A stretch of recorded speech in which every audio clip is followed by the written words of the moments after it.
Bienvenue à l'émission radiophonique Les Révolutionnaires Planétaires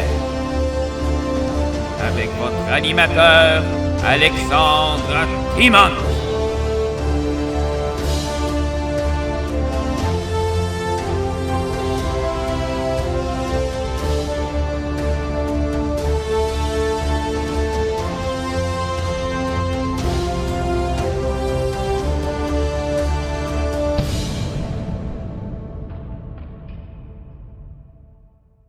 Moteur perpétuel à boule gravitationnelle. 1. Présentation du principe de l'invention d'Alexandre Timon. Le moteur perpétuel à boule gravitationnelle est un système fonctionnant en continu remontant la boule frappant l'entonnoir producteur d'électricité.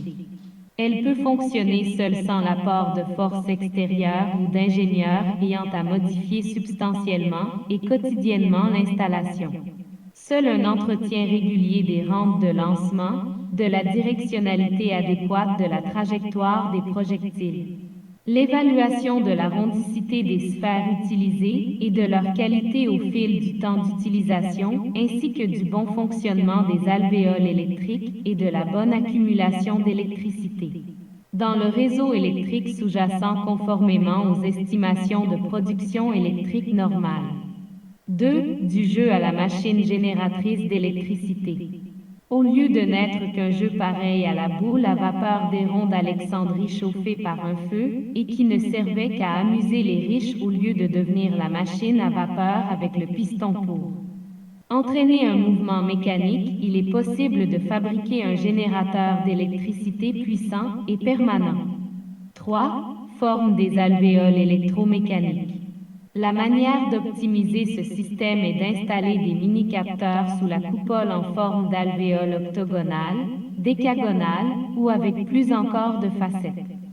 Le fait que les alvéoles soient imbriquées correctement les unes dans les autres est réalisé avec l'objectif de laisser le moins possible de zones neutres ne produisant aucune électricité lorsque la boule passe en roulant par-dessus. Plus il y aura de facettes au contour avec les capteurs de pression exactement ajustés avec le poids des sphères, et plus optimisée sera la production d'électricité lors des milliers de roulements de la bille. 4. Mécanisme de production d'électricité. Lorsque la bille revient et frappe la paroi, alors la pression engendre un différentiel de potentiel sur un fil électrique et transfère l'énergie vers la batterie pareille à l'invention des trottoirs ou routes qui génèrent de l'électricité marchant dessus mais sans la nécessité des centaines de personnes avançant simultanément. Donc le système est autosuffisant et le personnel n'a besoin que de s'assurer de l'entretien régulier consistant à reforger ou réarrondir les boules ou bien de changer carrément les capteurs usés. Après un certain temps d'utilisation. 5. Poids des boules vs puissance électrique. Toutefois, les boules devraient être plus volumineuses et lourdes, 10 livres, 100 livres, 1000 livres, 10 000 livres, etc. avec l'objectif d'engendrer suffisamment de puissance électrique afin de recharger des séries de batteries 12, 24 à 48 ou de 110 à 220 volts par exemple, ou plus encore. Le poids de la boule n'est pas implicitement limité car il pourrait être de plusieurs tonnes toutefois. La limitation de la taille et son poids sont plutôt dépendants des limites physiques des métaux utilisés faisant ensuite pression sur la charpente du moteur gravitationnel à boule et finalement de la résistance des alvéoles qui reçoivent des séries de milliers de chocs au fil des années de production électrique. 6. Mouvement perpétuel gravitationnel. Le fait que la bille frappe la paroi ne ralentirait pas significativement sa course vers le fond de l'entonnoir, principal problème des moteurs perpétuels qui additionnent toujours de la friction. Quelque part dans le système, ce qui finit par arrêter le mouvement de frottement par lui-même, car la force de gravité serait supérieure à la friction entraînée par la pression sur le capteur. Mécanisme intégré de pressoir électrique. 7. Type, taille et amortissement des capteurs électriques. Les capteurs doivent être capables de prendre autant le premier gros choc Un deuxième ou troisième rebond moins puissant et par la suite le roulement de la boule dans la coupole qui doit activer les capteurs avec moins de poids et produire quand même de l'électricité. 8. Gravitation planétaire et résistance des matériaux. La gravité terrestre faisant en sorte que n'importe quel objet qui tombe en direction de la Terre va atteindre une vitesse maximale de 8 mètres secondes, donc la pesanteur de la boule de métal n'a pas d'importance si le reste de la structure est suffisamment lourde pour supporter son poids et la potentielle déformation métallique. Fil des années et des passages répétés de la boule. Le matériel de la structure de la machine peut être fait de métaux conventionnels de type fer, acier et autres alliages permettant une résistance au choc, aux intempéries et à la rouille occasionnées par les conditions atmosphériques planétaires extrêmes selon les localités ou en fonction du réchauffement climatique futur s'accentuant. 9. Amortissement de l'impact de la boule.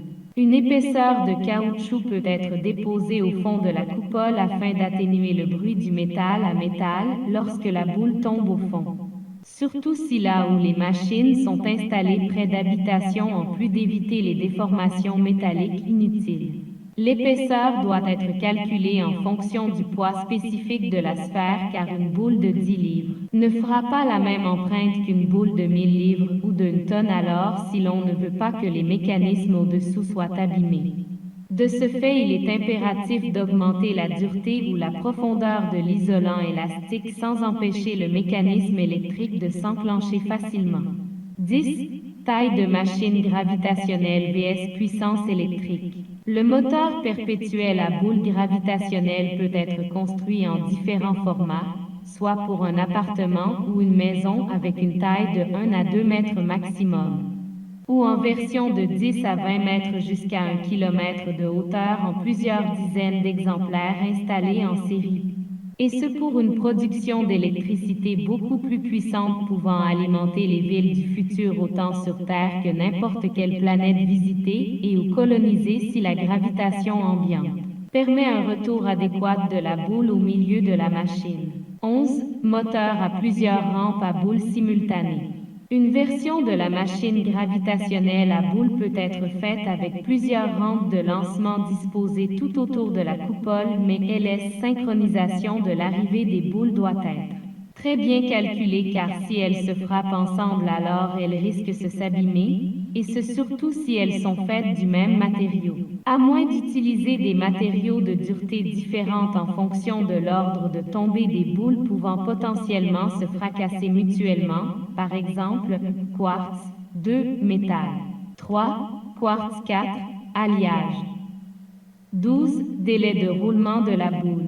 Un délai de roulement à l'intérieur de la coupole doit être également calculé car à l'occasion la boule va rouler un peu plus longtemps à l'intérieur avant de tomber dans le goulot, pareil à une boule blanche à la roulette au casino qui peut parfois prolonger sa trajectoire temporelle et spatiale, mais tôt ou tard elle tombera sur un numéro de 1 à 36, donc il ne faut absolument pas que la seconde boule tombe dessus. Des calculs peuvent être effectués à l'avance dans le but de prévoir exactement la plage de temps nécessaire. Cependant, il serait préférable par la suite de tester en temps réel la durée que la boule nécessite pour revenir précisément dans le récipient générateur d'électricité. Copyright Alexandre Timon 2021.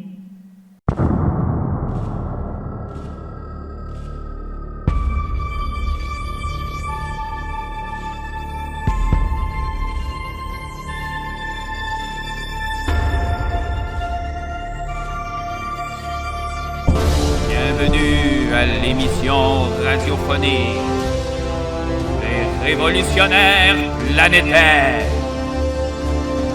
avec votre animateur Alexandre Timon.